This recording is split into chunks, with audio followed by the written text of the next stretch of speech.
Well, hello, everybody. Welcome to the Multi-Life podcast. We are trying out a new podcast recording platform today, so hopefully no technical difficulties. Oh my gosh, we're switching it up. Yes. We hated that last platform. Awful. You know what's horrible is after I canceled, they kept sending me stuff to, like, do a discounted price. Oh, of course. That's classic. And I was like, no, I'm just angry right now. Like, I'm not going to take that. Yeah.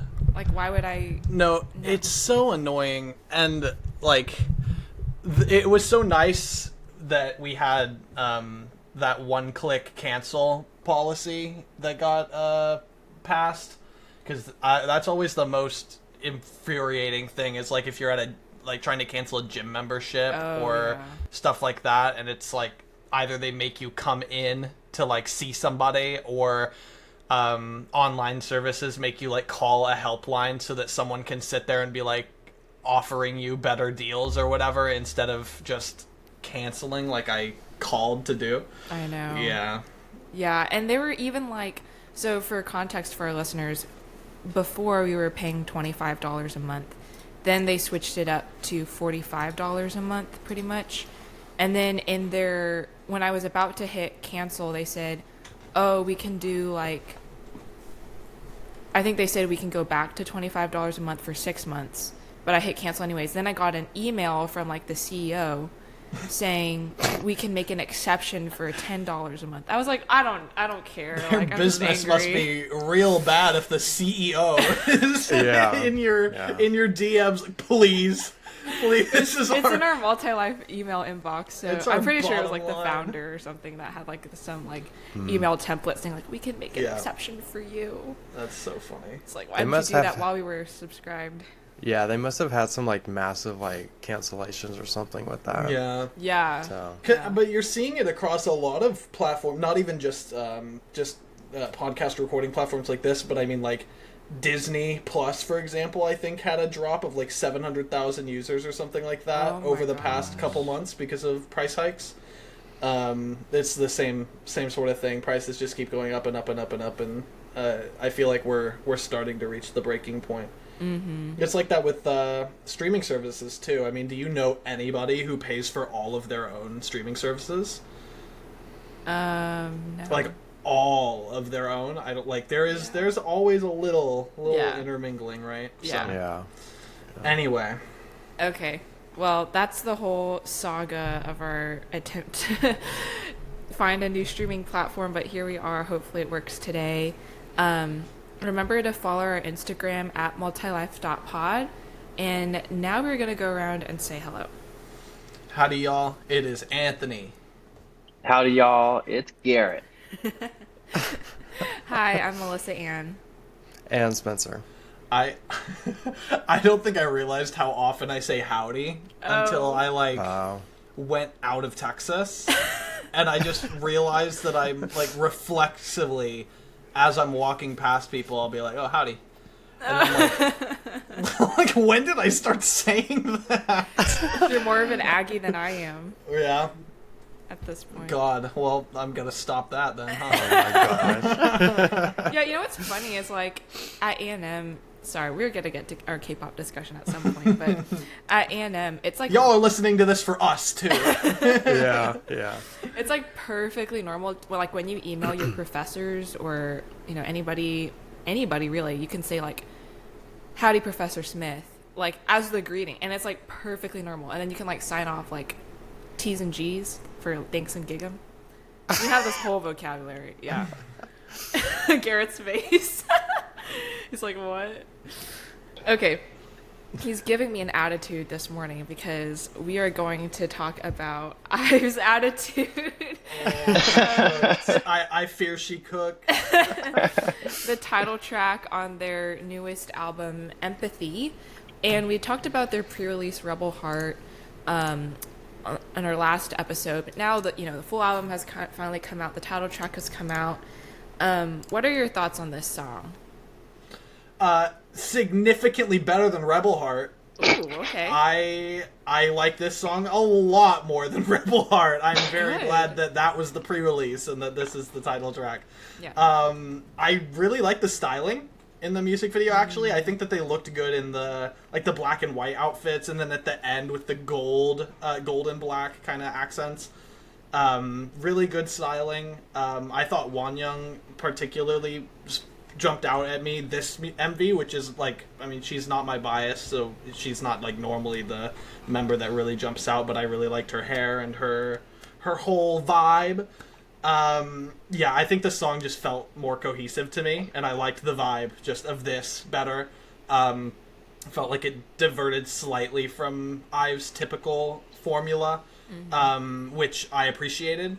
And then it's also cool that it has that Tom's Diner sample, like Centuries, Fall Out Boy, same that that was cool. So I like the song a lot better.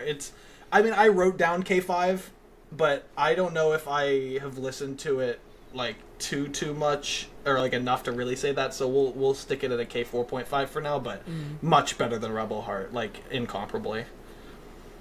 Do you think you would have liked it as much if, is it the contrast between Attitude and Rebel Heart that makes Attitude so much better in you? I think it's just blank slate, just kind of me going into it. Yeah, I think I don't necessarily think me disliking Rebel Heart made me like this more. I think that this is just a better product. Gotcha. That's my opinion. Yeah, I'm also gonna jump on the hype train for this. I liked it a lot better than Rebel Heart. In fact, I think this is probably one of my higher ranked songs for IVE in general. Like, I'd probably rank it either number 1 or maybe number 2, behind 11. Wow.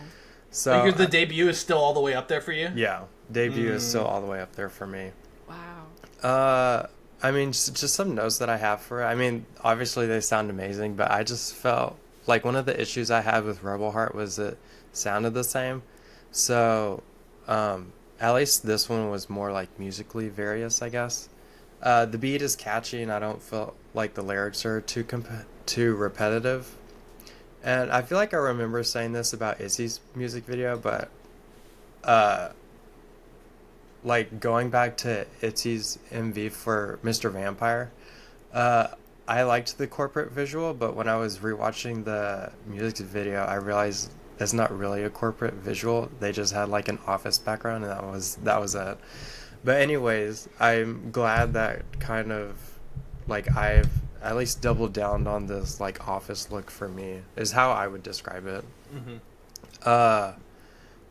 Also, as another side note, I was just watching Itzy music videos for a while this morning, and I don't know why that for Cake's MV, being inside an airplane hangar with them dancing the choreography and then getting shot at with by alien members with guns was a video direction. But yeah, I like this a lot. I would rate it a K4. I think this is definitely something I have to listen to more, and it will only get better with time. So I'm really impressed with this song. I also thought this song was a lot better than Rebel Heart. I gave Rebel Heart a couple more listens as well, and I think I have to downvote just a little bit. It fell off really quick, so Attitude's a lot better. I would say, though, that You Wanna Cry was my favorite out of the album, but is very close to TKO, which reminds me of Red Velvet's music. At least the chorus did. So, yeah, I don't know about Attitude being my favorite out of the album, but it was still a lot better than Rebel Heart. So, yeah. Nice.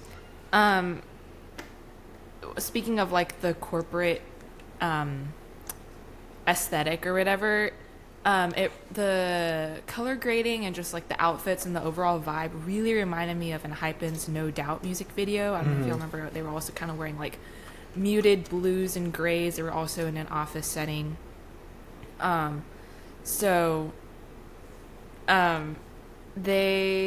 felt like the mixing was a bit off on the song. I really liked the sample and how that was mixed. It was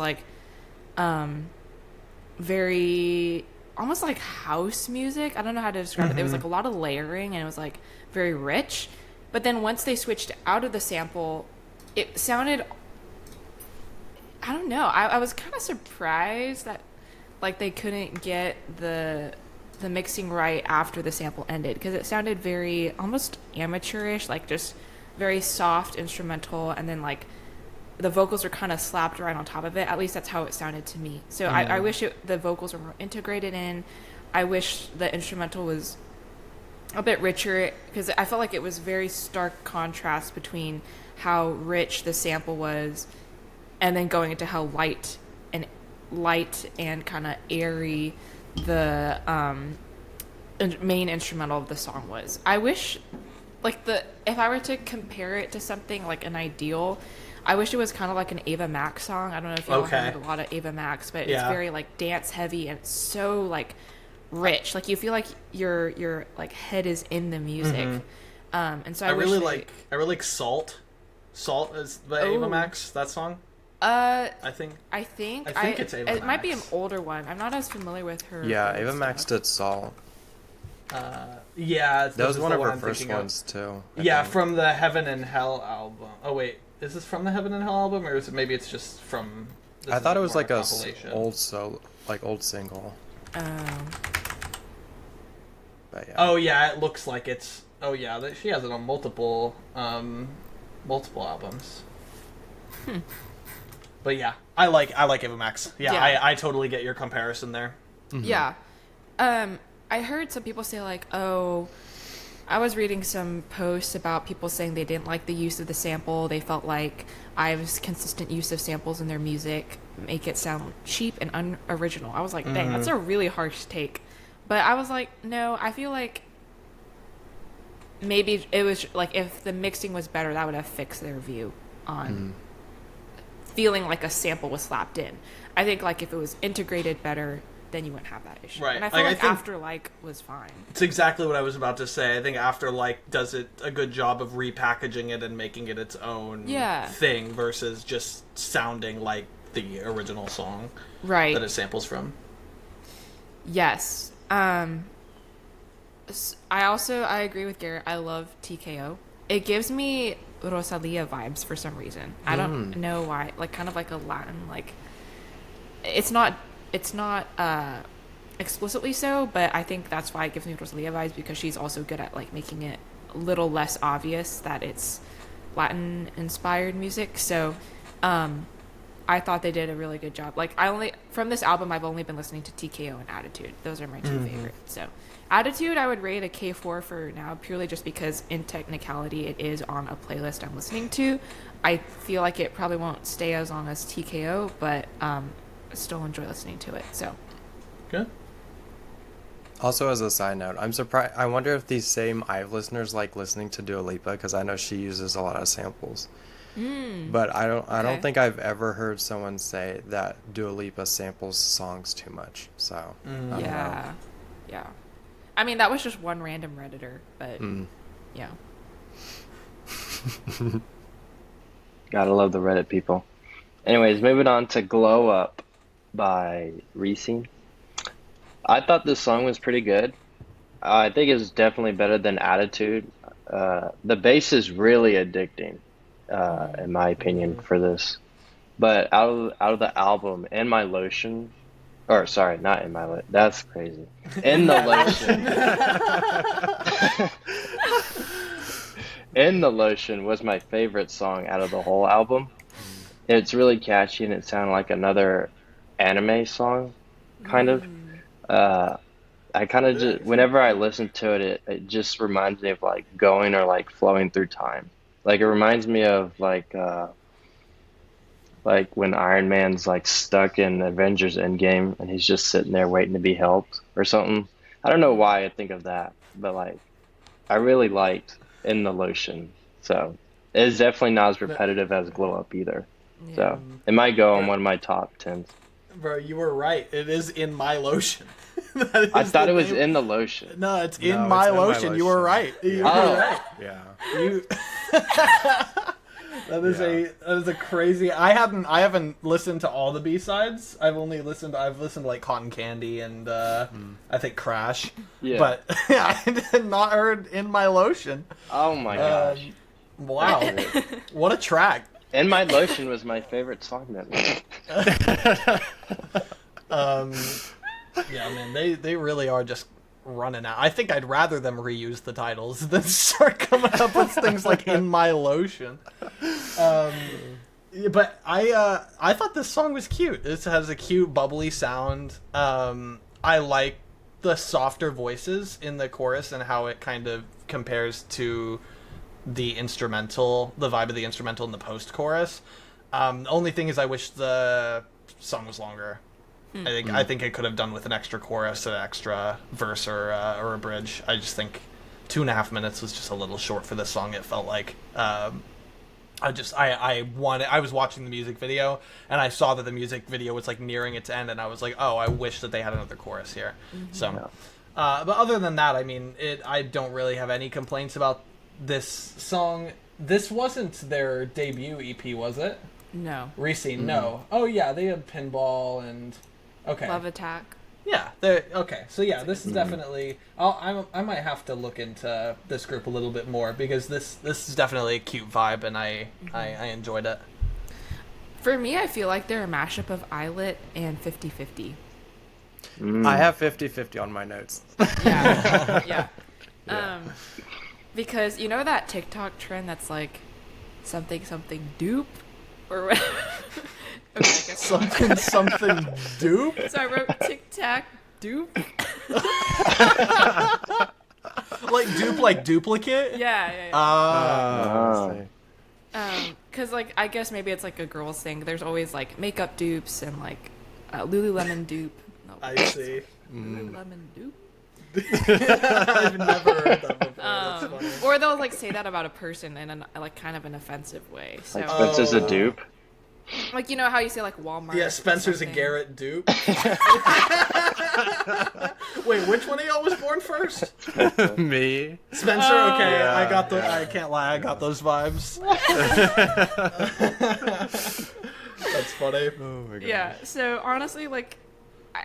I can just imagine they were like, we need a song like Islet's. We're looking for a song when they're sending out the song brief or whatever. They're like, we're looking for a song that sounds like Islet, Tic Tac, and 50/50's, Cupid or something. And then the producer was like, I gotcha. And then like write like a pen to mashup. paper. I think it's funny to know that like some of the songs that release are like demos or built off of demos or songs or whatever that were created like a decade ago. Yeah. Like that people have been written the song for like a specific artist or whatever, and then it didn't pan out, or whatever happens, it doesn't get released, and then some other group like, or sometimes they'll write stuff for like a Western artist and they'll have like English lyrics to it all and whatever. Like Kitsch, for example, I've Kitsch, I know that's like it was sampled or taken from a demo of a song called 90s Bitch. And then they took that and turned it into 19's Kitsch. And they were like, we cooked. And they put it on the market and it did fine. So it's like, I don't know, it is pretty funny to see them just like, I don't know if it's like unwanted songs or they're just like, they commandeer things that were made for a completely different purpose. And they're just like, Creel, eat this up. Like, I know my audience. This wasn't good enough for America, but we're about to sell some albums. I think there's a demo of Kesha singing "Run Devil Run" by Girls' Generation. Oh, and it's actually pretty good. So, and then we have Zara Larsson who did the demo for "More and More" by Twice. Oh wow! I think she's even in the writing credits for "More and More." Because it was like her song at first. So yeah, we definitely see that around. I felt like the music video itself, like, I know right now the trend is like long dark hair, very natural vibes, but I felt like maybe this is just some face blindness or something, but I felt like there was kind of hard to differentiate between the members of this group specifically. Like usually I'm pretty good about like picking out, okay, when I watch a new music video for a new group, I'm like, okay, I can start like picking out who is who. But this one, it was kind of hard, and it wasn't just their styling. I felt like all of them had a very similar look, which is it's almost like the casting team, A&R or whatever, did too good of a job in like making sure this group had a cohesive look, because it's like, okay, like it's hard to pick out characters, but I know that not everybody wants to have like a very distinct look for each member. It must be hard to find that balance between individualism and a cohesive theme. Right. Yeah, I mean, because I don't know, it is always really funny when you see like dance practice videos or whatever, and like all the members are wearing like black pants, and then one of them's wearing like white shorts. Yeah. And it's Yeah. like that's always pretty funny. Yeah. And I think like just tangentially, I think people need to remember I feel like that's one of the reasons Blackpink is so successful, is because I think we've talked about this on the podcast before. Each member looks so different and has a very different vibe. And so it's almost like you can like pick your girl, and like, it's easy for people to get into them because they can immediately distinguish the members. Like, I remember New Jeans' debut was a little bit hard because they all had, again, like very black, dark, long hair. So Islet was a little bit at first. I feel like that's very common. Maybe is? less so now, but for new groups to debut and they all have black hair. Oh, it's definitely, I think it was a New Jeans. It's making a comeback, right? Yeah, New Jeans thing. Because I remember, like, generations before, it was G-Friend. That's exactly what I had in my mind. That's exactly, because I remember, like, the first music video that I watched that wasn't Gangnam Style was No No No by A-Pink. And so, like, that's very bubbly, and they had, like, some of them had dyed hair. It was just very light colors in there, and plus they had been, in the game for a little while. But then I went and started listening to, like, that was when Twice debuted, and then I started looking at other groups, and I found G-Friend. Right. And when I was watching, like, Rough and Me Gustas Tu and all that, it was like I was more daunted at that because they all just looked the same. Like, at that point, it literally did just look like six. I had 6 dudes. It was 6 dudes. So I feel that. If I had to recommend a B-side on the album, I really liked Crash, so I would recommend checking that one out. But Glow Up is probably like a K3 for me. Awesome. Well, someone's got to have a favorite of like this album, because my favorite of the album was Going On. So we've got three different B-sides that are recommended. But yeah, so Glow Up, like Melissa Ann has said, also reminds me of 50/50. Specifically Tell Me, which was like my top rated song of 2022. I think you're right. When it came out. Yeah, it was my number one. But yeah, no, I just love the light and kind of airy vocal, like very soft vocals that Anthony was talking about. The vocals for the chorus were especially my favorite. And I just think that, I guess you would consider it kind of like an anti-drop. Fits perfectly with the song. But yeah, I didn't have too many notes on it other than I liked it. I remember when you shared me the teaser, I was really excited for kind of like that anti-drop that happened, but then when I listened to the song, it turned out to be, I guess, kind of completely different than what I was expecting, which is why I rated it like a K3.5, because I didn't know if it was going to go to 4 or 3. But I do think this is like one of their songs, not one of their songs, but one of the songs that the more I listen to it, the more that I will like it. But since its release, it's been staying at K3.5 for me, at least for now. Maybe I'll update in the next episode. Okay. But moving on to a very surprising collaboration in my part, or in my expectation from Lisa, Born Again collaborating with RAYE and Doja Cat. Wow. This was just like not a collaboration I was expecting, but it worked really well. I just thought they had amazing vocals. Um, but for some reason I didn't like, I mean, I like Lisa is my ult from Blackpink, but for some reason I'm not, and I keep like trying to like back myself up on my appreciation for Lisa. Like I'm trying to like soften the blow or something. Oh. Um, but and I liked Moonlit Floor, but I was not a big fan of kind of her not super high, but I know what you're relatively talking high vocals in Yeah. the song. Yeah. At least compared to like Blackpink or her original kind of debut with Money. I really enjoy Focusing more on the rapping. yeah, her rapping and more of like her lower register, like I guess closer to her speaking voice. At least when she's not trying to be cutesy or whatever, like and speaks super high. Um, but yeah, I just feel like her vocal range when it's in the lower register sounds more rich and powerful to me. Um, Just kind of feels like it has out. yeah, has more oomph. I don't know if that's the right word I'm looking for, but Yeah, I get you. that's not that, this isn't to say that her singing sounds bad. I've loved her music since her days in Blackpink and since her solo debut, and I've liked her songs, but that was just one thing that I kind of noticed, I guess, with her moving on to more like making more songs. She's started to sing more rather than those rap parts. But yeah, Doja's parts were great, especially I think it's been probably a year since she's been on anything or been on anything new, so it was fantastic to hear her again. Lisa looks fantastic in white hair. I love the music video.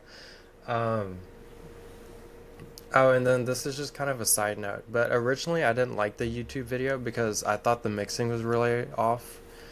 Like I was listening to it with Garrett, or we were watching the YouTube video, and I just feel like all you could hear was the music, and you couldn't hear or couldn't understand the lyrics, especially Ray's part, like towards the end of the song.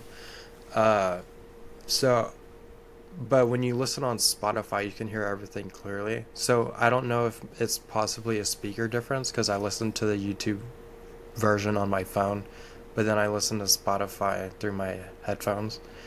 So it could be a speaker difference. But for first-time listeners, I recommend listening to it on Spotify and then watching the music video.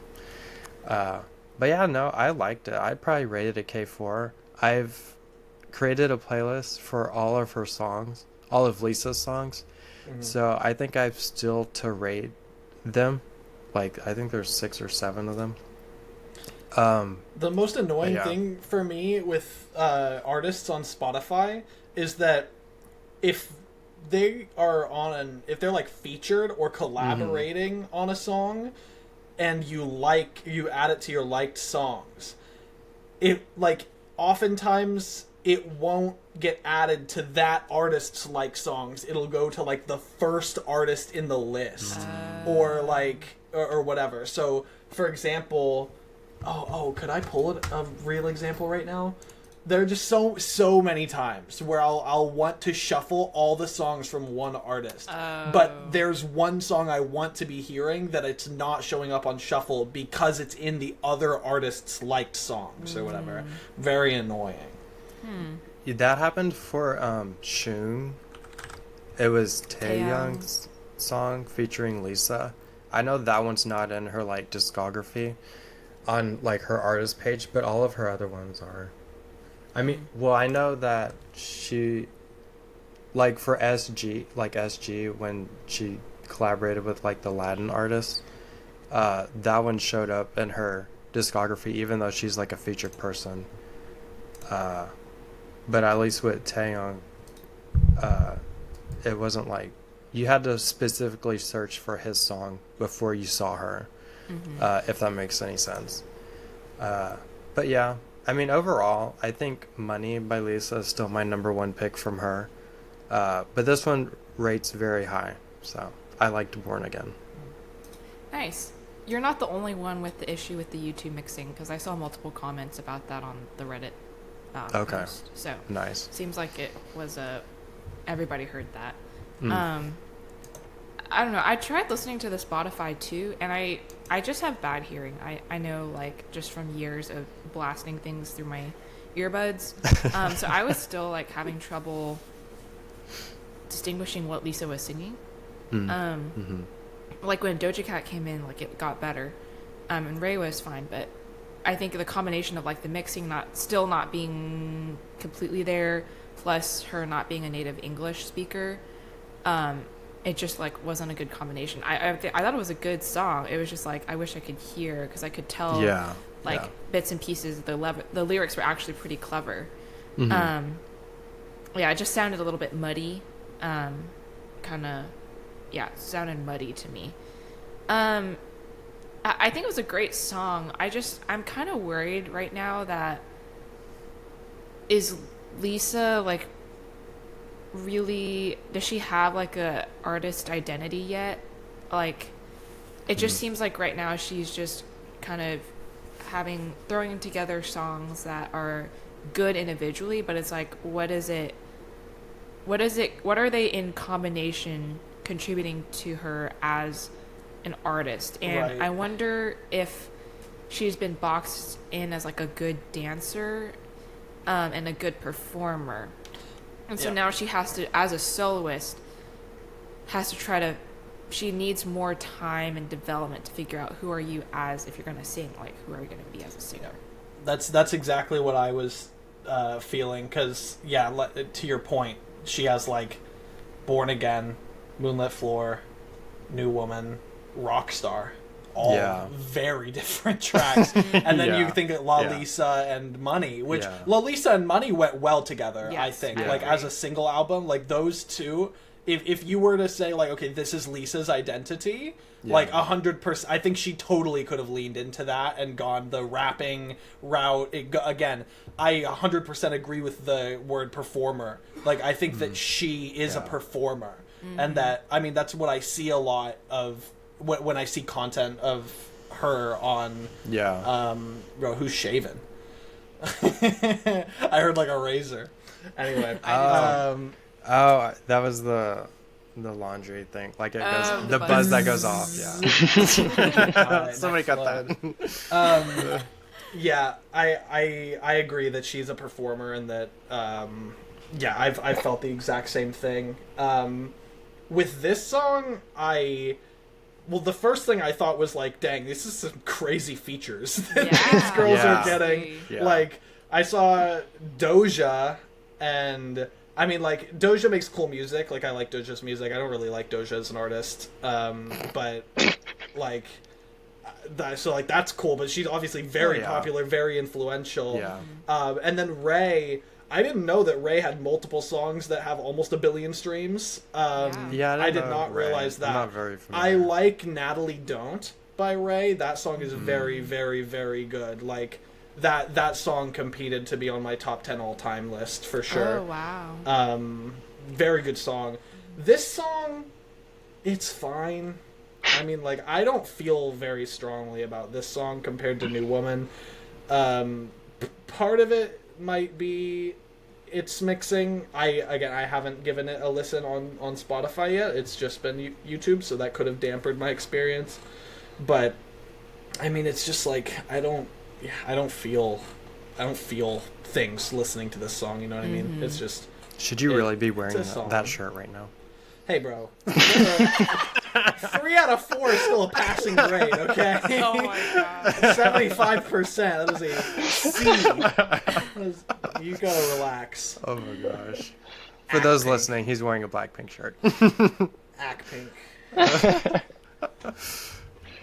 Yeah, I agree with Melissa Ann that the song did sound a little bit muddy. I know that when I watched it with Spencer, it was I could barely understand, like, Lisa, and, like, the only person I could really understand was Doja Cat. But I mean, she also has, like, you can tell when she's singing, she has a pretty authentic voice. So I didn't even know who RAYE was until I heard this song, and so I have no idea anything about her. But at least this song I think was better than Moonlit Floor. Uh, but I'd still go with Lisa's bangers from the very beginning with Money and La Lisa. I'm kind of excited for her Alter Ego album. I believe it comes out February 28th. So hopefully we'll get some more of an identity that she wants to go with. But I got nothing. I don't have too much to say about this song. But she does look good in white hair. I did like her white hair. Yeah, I think Lisa finding her identity, it'll be... I mean, Jenny has done her thing. I think that Jenny's made her statement. I mean, she has her album coming out on March 7th. Yeah. And then Jisoo also with a release pretty soon. I mean, she's only released, the Flower and All Eyes on Me, that single album. Yeah. And those are good songs. I liked All Eyes on Me more than Flower, but again, that was a cohesive single album. Like, those two went together the same as I feel like La Lisa and Money go together. I didn't think they were as iconic. I don't think that they made as much of a statement as Jenny's solo stuff or Lisa's solo stuff or even Rosé's like singer-songwriter vibe.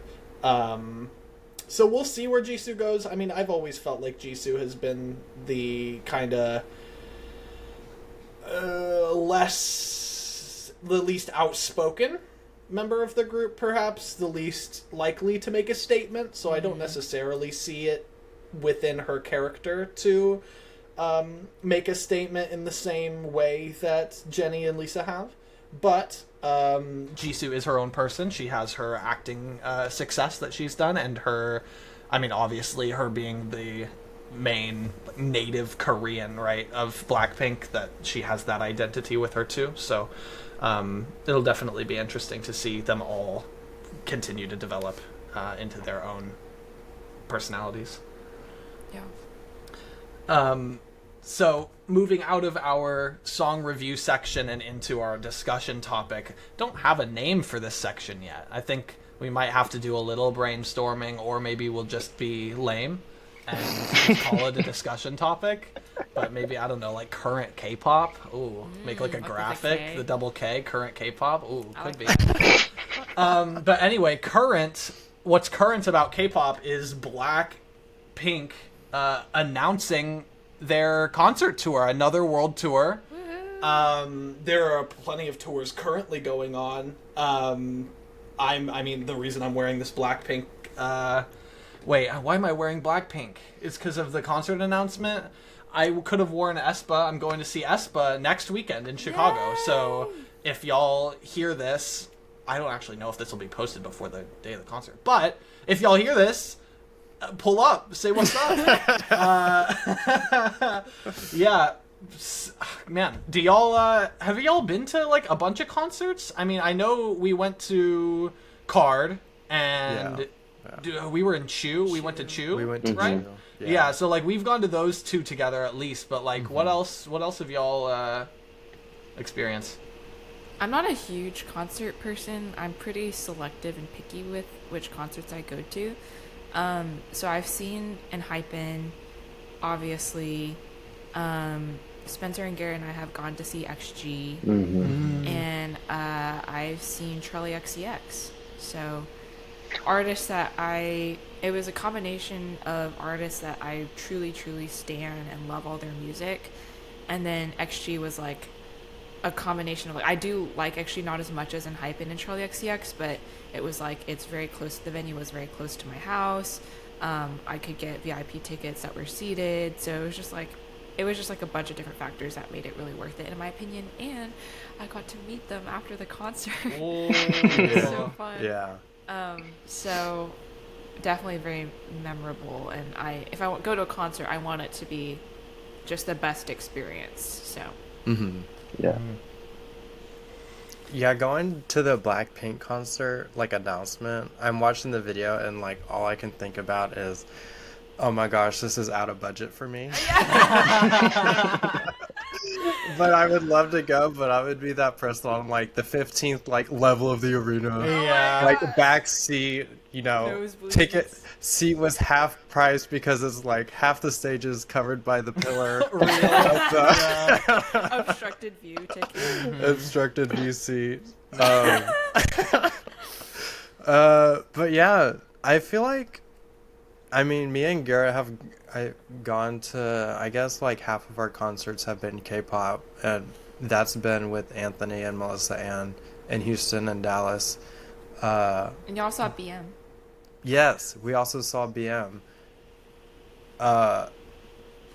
Yeah, on that note, like all of like the Western artists, I guess, that we've seen have been like smaller concerts in general. So like the biggest concerts, the most expensive concerts that we've ever been to have really been K-pop. But yeah, I mean, I guess my favorite concert that I've been to by far was definitely BM's like A-Tap solo tour. That was just really an amazing experience because it was just like small venue, like we had great spots, you know. I mean, me and We were the Gert are- tallest people. We me and could Gert see are, everyone. like relatively tall enough to like we don't have to be in the front like squished against the railing by 50,000 screaming women behind us, like screaming girls, like screaming at the top of their lungs or whatever. So And you have to be louder than them. yeah. You would love that, by the way. Like, don't look at them! I'm right here! Yeah. So funny. But yeah, I would say he was my favorite concert by far. Wow.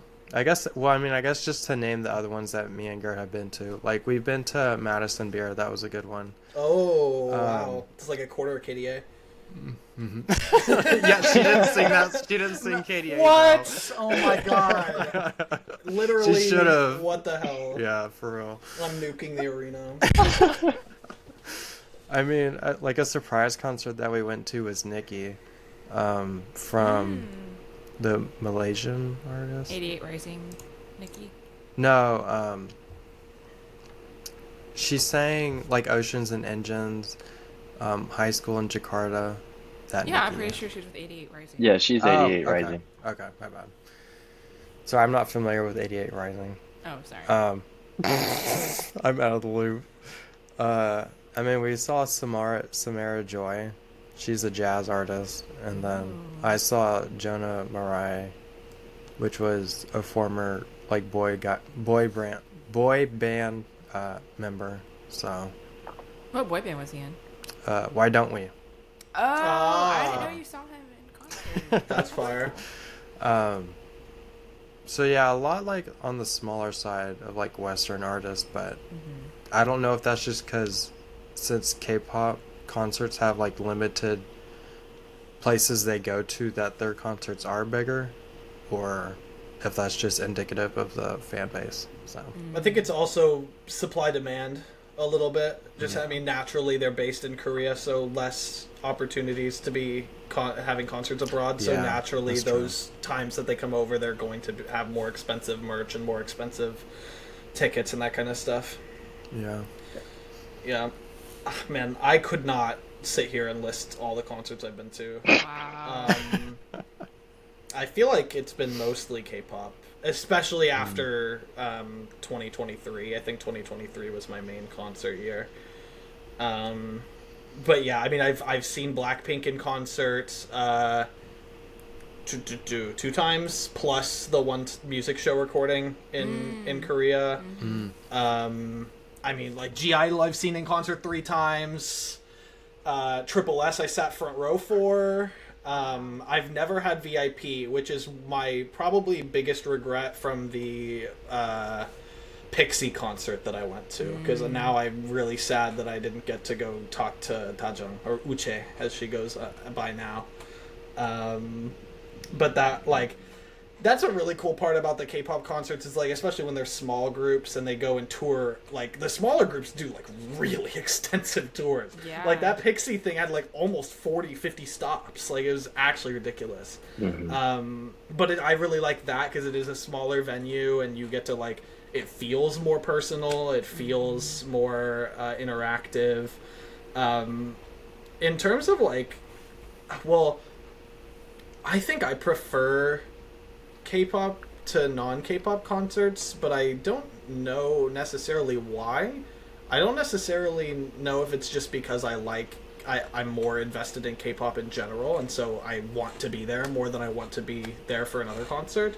But I don't know. I think the graphics that they make and the like little videos that they'll do during their outfit changing is really cute. It is also really nice, I guess. This is an aspect of concerts in general, but especially for like foreign idols that, we see so much variety content, so much like MVs, so much like whatever. It's all of our consumption of their stuff is purely digital, right? There's no real connection. I feel like as Americans here, we don't have a super easy connection to their existence or whatever, so even just going and seeing that they're like real people is like it's a pretty cool feeling. Do y'all have I know you said that you've been to a couple of non-K-pop concerts, and then Melissa Ann, you said you went to Charlie XCX. Did y'all have other thoughts regarding the comparison? I was gonna comment. So I love Charlie XCX. But when I went to the concert, I felt like the vibe was people went to have a good time. And there's nothing wrong with that. Because everybody did have a good time. When I went to... So, and Hypen was my second concert after that, and it was my first K-pop concert, too. And... Okay, also, my internet, I think, is freezing. I think you're okay. Hear me okay? Yeah, I think you're good on this side. Okay. When I went to Enhypen's concert, the vibe was, we are here to support Enhypen. Mm-hmm. Like, there was like not that fans of Charlie XCX were selfish, but it was just a different purpose and a different feeling. And like, people were just cheering at Enhypen's concert, cheering for like every little appearance on their little videos, and like they were playing the music videos beforehand. Everybody was just like singing along. Like we were like there for them specifically, and to like support them and like scream the loudest or whatever. So that, like, I remember after my Charlie XCX concert, I was like, that was great. I don't regret it at all, but I don't think I'm a concert person.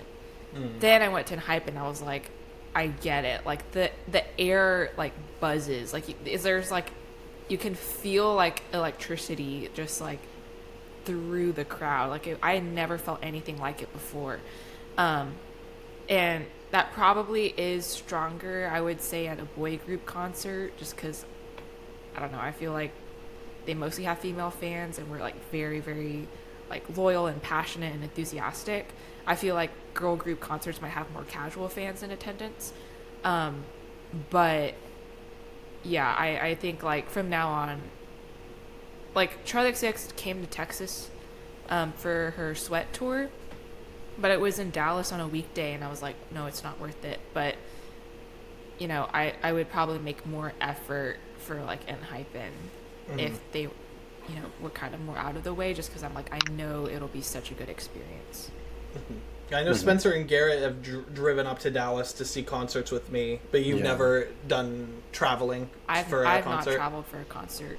And I need to like not think so far ahead, but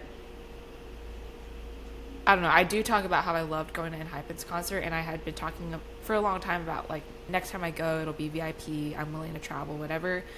And then I started like doing my finances, and I was like, well, I've seen them twice or 3 times. Twice? Because we saw them. At Weavers Con. Me and Anthony saw them at Weavers Con. Yeah. In Korea.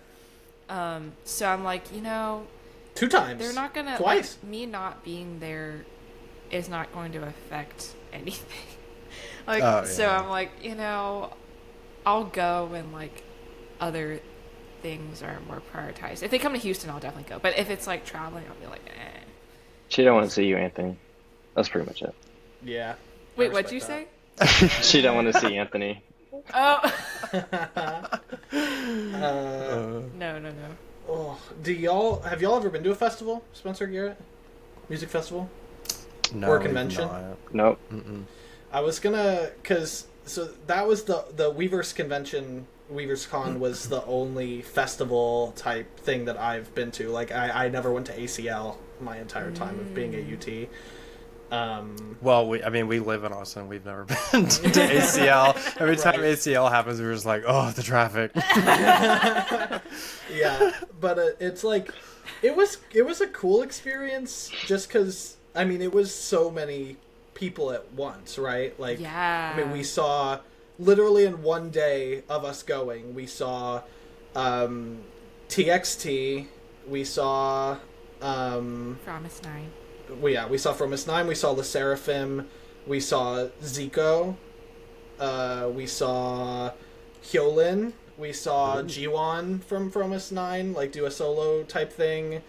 It's just, like, so many people that we were able... And then, like, the next day when we came, we saw New Jeans, and... Yeah, I mean, it's just... It was super cool, just, like, so many... people, and granted, yeah, you do only see them for like 30 minutes. You see them perform for like 30 minutes and then they're out. But like, it is cool that it's just like every 30 minutes there's a new act that's coming on, like new people that I've never seen before. It is a lot because, I mean, we got there at what, 8 a.m., 9 a.m., and maybe even earlier than that. Yeah, we got there. It was, okay, so it's a funny story. It was, the forecast said it was supposed to rain all day. Right? Oh, that's right. And so we brought, like, they were handed out. They handed out ponchos. Like, I brought a raincoat. I brought my umbrella, and we go and we sit. The way that they let you in is that you bought, like, we just bought entry tickets, right? It was just a basic entry ticket for the morning section. Yeah. So you would go and they check your bag and they, like, let you in, and then you go, and they were just like, the stage was sectioned off, and then it was just grass. So you just go and you found a spot and you sat down. That's the other thing about, like, Korean concerts versus American concerts, is that they be sitting. They be sitting the whole time. Yeah, and it's very respectful. I mean, everyone, like, their energy, everyone has their little light stick, right? So everyone, which granted, over there, they're like 30,000 won. And here they're fucking $80, and it's like, I'm not. Anyway, yeah. So that was cool that we just went and we sat down, and we were pretty close. Like, we had a very unobstructed view. But it was annoying that we sat down at 9 and we were there from like literally 9 to 3. Like, we were there for basically the entire day, and it almost immediately got sunny. And I did not bring sunscreen because it was supposed to be cloudy and rainy, and I was going to have my little umbrella over here acting like a parasol. But I got extraordinarily sunburnt on my left arm. Oh, no. My left arm and, like, my left side of my neck was just so sunburnt because I was just sitting there looking at the stage, and the sun was beating down on me from this side the entire morning and afternoon. The second half was cool because we got to go inside, and we had the rest of the 3-hour concert in the evening, which was cool. But yeah, I think that I prefer the concert to a festival, just because, I mean, the festival was all day, and it was a lot of sitting and a lot of, like, oh god, if I go up and go get a drink or food or whatever, then it's going to be a nightmare trying to get back, and it's a whole bunch of things. I'd rather just show up, sit in my seat for a few hours, come to, like, know what I'm seeing, right? Like, you were to your point earlier of, like, I'm coming to support this group. Yes. Because I do feel like festivals are more, like, have a good time. It's more the experience, the whole, like, the event itself versus the people at the event, where a K-pop concert is, like you were saying. One thing that is, like, different between concerts or festivals in the U.S. and at least in Korea, from my experience, this is very, I don't know, your mileage may vary, but I'm so used to making friends at concerts in America. Like, there's so much waiting in line and waiting around. It's, like, pretty natural to just strike up conversation. I've traded photo cards. I've gotten a photo card from somebody just waiting around. People You got that bracelets. one photo card from that girl from Dubai. You remember? Oh at yeah, RESCENE? and That she's was not really Korean, cute. so I was like, No. oh, this is very natural, right? Because I think she also had the same mentality. Like when you go to a concert, you start making friends with whoever's around. You like just strike up conversation. Like when we went to see XG, like we were just making bracelets and like talking to people who were also making bracelets. There's like random play dances going on. Like there's just so much to like socialize over at the venue. And then when we were at Weavers Con, I was trying to like strike up conversation with this Japanese girl that was sitting right next to me, and by the end of it I realized I had like really weirded her out. Like she was not there to like make friends, like she was just there to watch the concert. And I forget like how attitudes towards strangers are different in Asia compared to the US, at least, especially southern US, which is where you know I'm based. So I was like translating, I was like trying to like talk, I was like, oh, are you a college student, like just like showing my phone like in Japanese, and like, what's your favorite Enhypen song, because she was there for Enhypen too, and she would just like one word like answers, and then I was like, oh wait, I don't think she wants to talk to me. So that was like definitely like a bit of a culture shock. I don't know whether it was just her, but I was like, you know, I think that is like a being an Asia thing, you just don't really talk to strangers. So yeah, just something different. Yeah, I feel like I don't know if I have a favorite K-pop concert that I've been to. It might be Triple S. That front row Really? experience, Oh. like being front row was really cool. And I have a video of a Sohyun interaction where she was being cute. So like that was really cool. And like I don't know.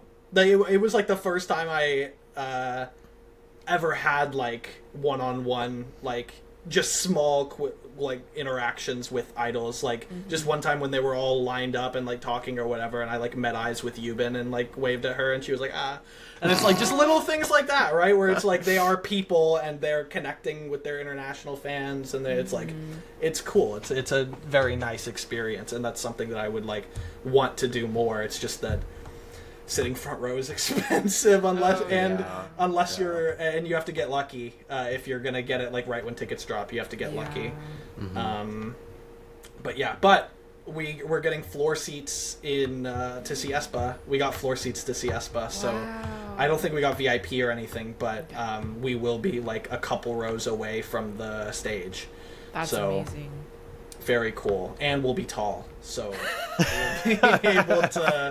we'll be able to see from the back. I think it's just gonna be me, Russell, Kyle, which we're all around 6 foot. Kyle's taller than 6 foot, so.